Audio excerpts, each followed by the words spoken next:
Hey, and welcome to the channel. So if you are wondering what on earth can I do with my psychology degree, then hopefully this video will be helpful to you. I know a few years ago when I began applying, quite honestly, I had no idea what I could do, and I ended up wasting my time applying for things that I just wasn't qualified for. So hopefully if you have just graduated and looking for something to do, these jobs are ones that you can do straight out of university, or maybe if you've had a job already and are looking for some other experience, stick around for that as well. We're just going to go into a little bit of depth about each one, but in the future I'm hoping to really dive into each one of them and see what it's really like to do the job, speak to people who have done them, see what your day-to-day might look like, any kind of ups and downs, reflections, and also tips for applying. So if you think that will be useful to you, do make sure you subscribe as well. Now I have made little timestamps below, so if you don't have much time you can just look at them and see what the jobs are, but I'm hoping within the content of the video there might be a few useful tips and some useful information as well.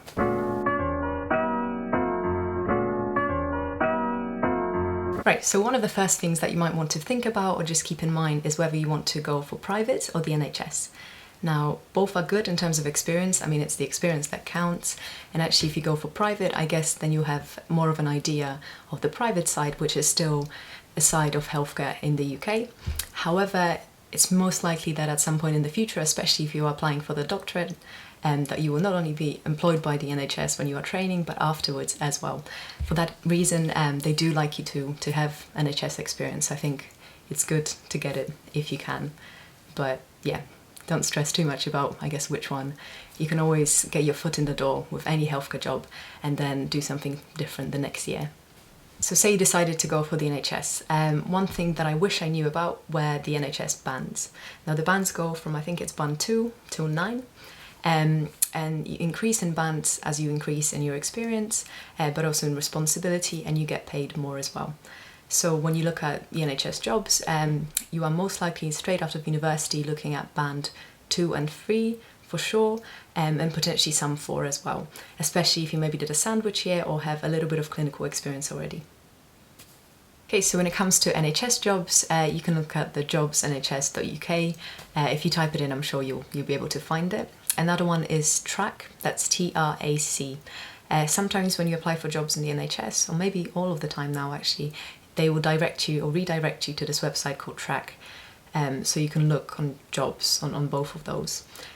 Potential tip, if you know where you want to work exactly, say you want to work in London, you might just type in London, and then if you don't quite know which job you want, but you want some kind of an experience, you can just filter it by the bands. So as I said earlier, bands 2s and 3s for sure, maybe some band 4s as well.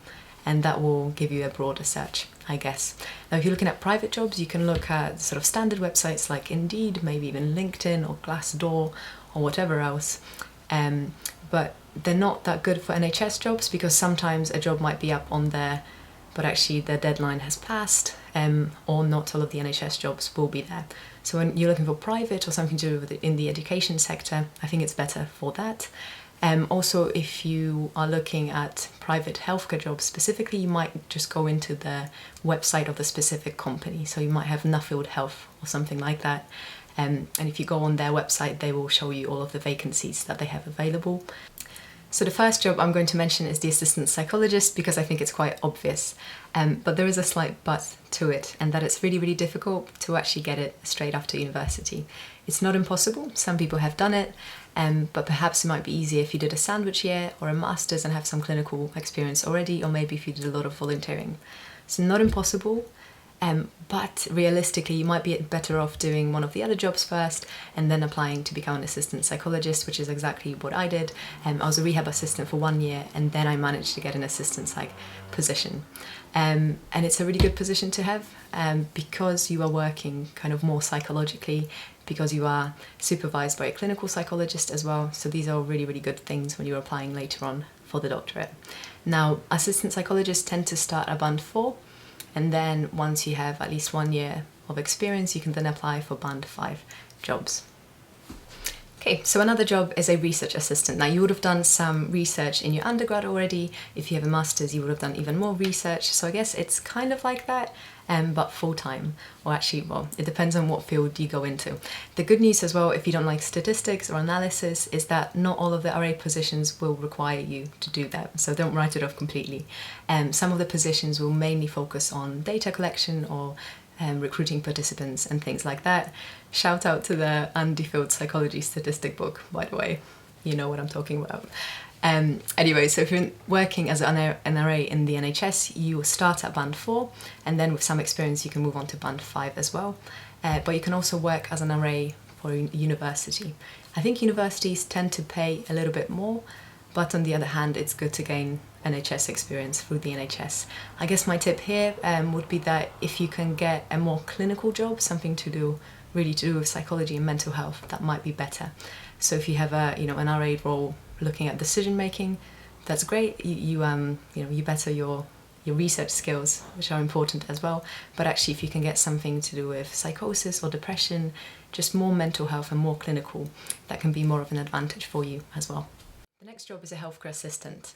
So for this job, you'll start at band 2, and if you have some experience, you can move on to a senior position at band 3.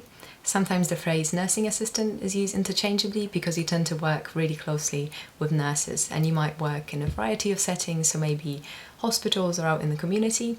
The sort of things that you'll get up to are making beds for the patients, helping them at meal times, helping them wash and get dressed. So there's a lot of personal care, and it can be quite a difficult job and tiring one for those reasons, but it is a rewarding experience and you get a lot of direct contact with patients, with clients, so it can be a good foot into the NHS.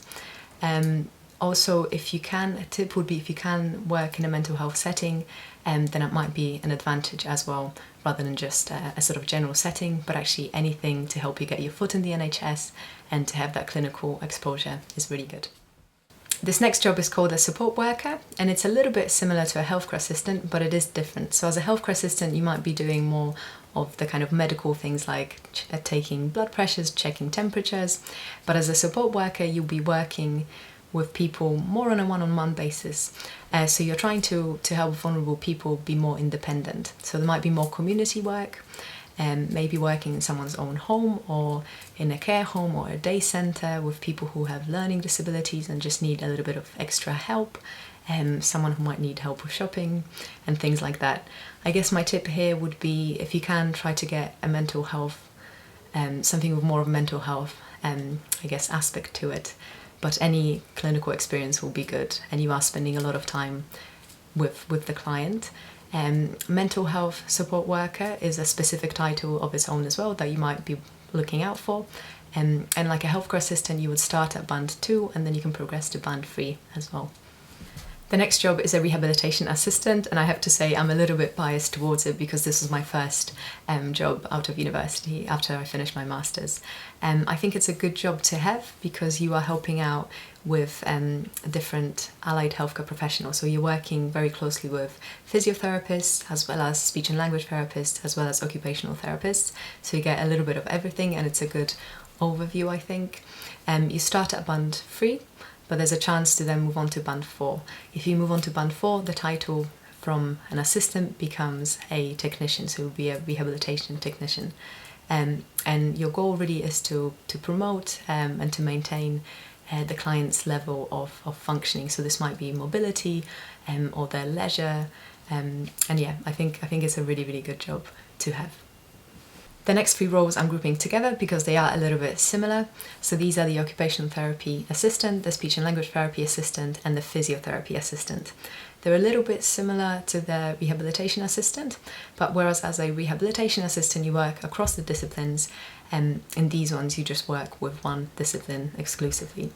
And you tend to start off at band 3 as well, and then move on to a band 4 position if you have some experience, and if you're a band 4, your name changes from an assistant to a technician. I think they are really, really good jobs as well. I guess the one that's most closely related to psychology and so probably most relevant would be the occupational therapy assistant, and then after that the speech and language and physiotherapy assistants. The next job, I have to be honest, I only found out about recently, but it's called an Applied Behavioural Analyst Assistant, ABA Assistant. and it's about applying behavioural principles and what we know about behaviour to trying to increase good behaviours and decrease bad behaviours. So the population you'll be working with, I think, are autistic kids, individuals, but I don't know that much about it, to be honest, but it might be a good one to look out for if this is something that you are interested in. The only thing to say is that I don't think it comes up as often as some of the other jobs in job searches.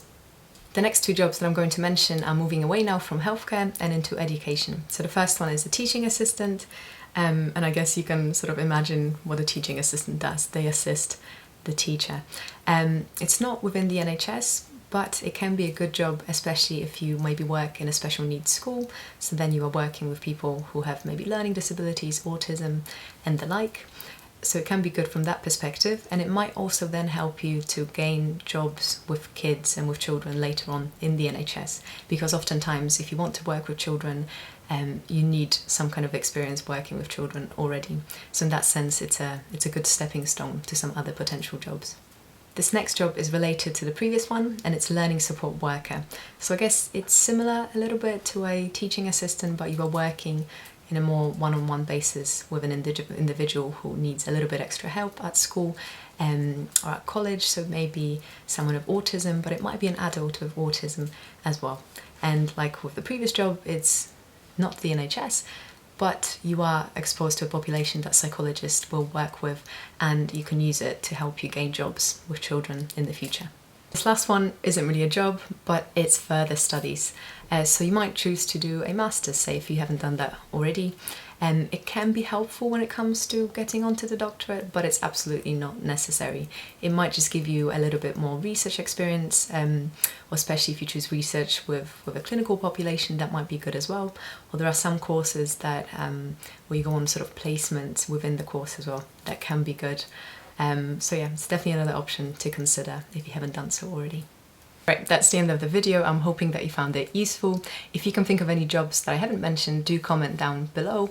If you have any questions, you can comment as well. And do consider subscribing, because I'm hoping to go into more depth about each and every single one of these jobs to see what it's really like to work as all of the roles that we mentioned, hopefully, and any tips for applying. So yeah, stay cool and have a good week.